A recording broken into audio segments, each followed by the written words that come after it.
If we could all learn from the patterns of our ancestors, our predecessors, if we could learn the driving force behind the karmic loops, we would be able to then change these loops and reprogram them into something of what we would call an experience of more peace and love and harmony and bliss. So, in order to do this, first we must identify the experience, which is done by looking at our feelings and seeing if our feelings have overshaded any perception, basically, of what happened. For example, are we seeing things clearly, or are we seeing things through the lens of trauma?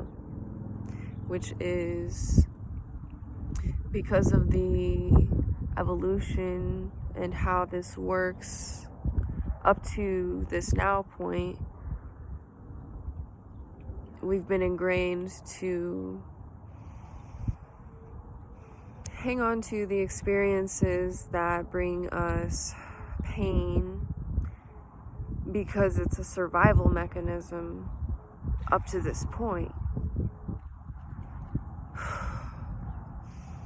We're now being presented with an opportunity to learn through love.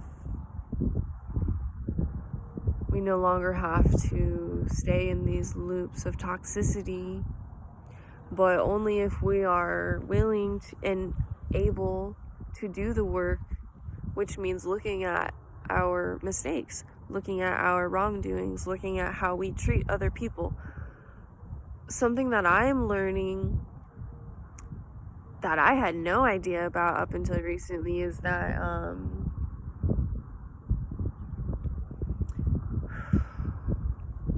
basically by trying to think of how to say this, trying to let it flow through. What I've been learning recently is that people can be like accidental narcissists, but they don't see it like that because to them it's just like a survival technique that's kept them alive for their whole life, probably. For example, not fully being there for your partner or whoever, it's because your inner child is like, wait, what about me? Like, my feelings, it's a part of you, a hurt part of you that's saying, like, basically, oh, my inner child won't be taken care of if I'm giving attention and energy to your inner child. But truly,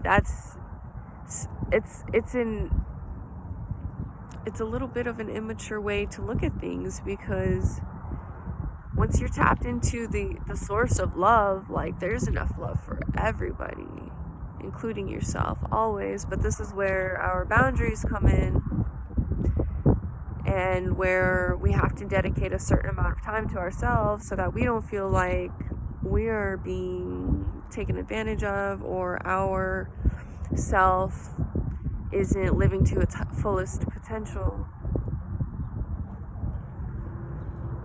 So, yeah, basically,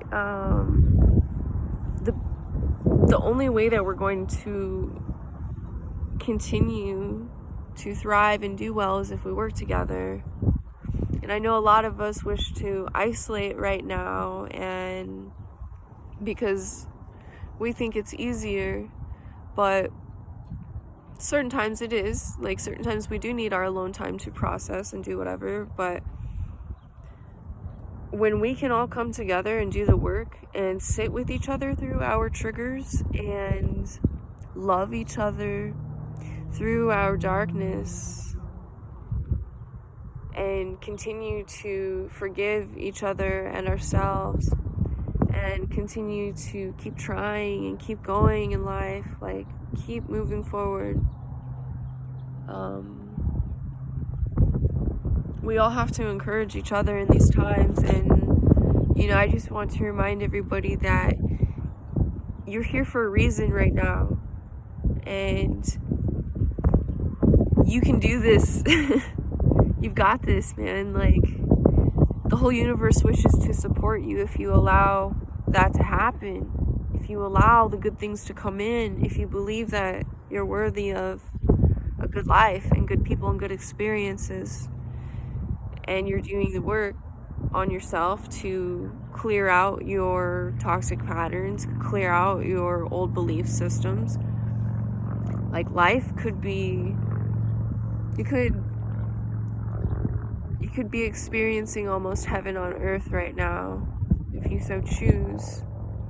Yes, there's a lot of darkness right now, but there's a way for us to step into a new reality where we don't have to rely on the system anymore. We don't have to do the 9-to-5 jobs anymore. We don't have to, like, there's so many things, like, but anyway, this is a message of sovereignty and encouragement and maybe some sort of guidance, if not to the people watching this, to myself. But yeah, I hope you have a wonderful day if you made it this far. Thanks.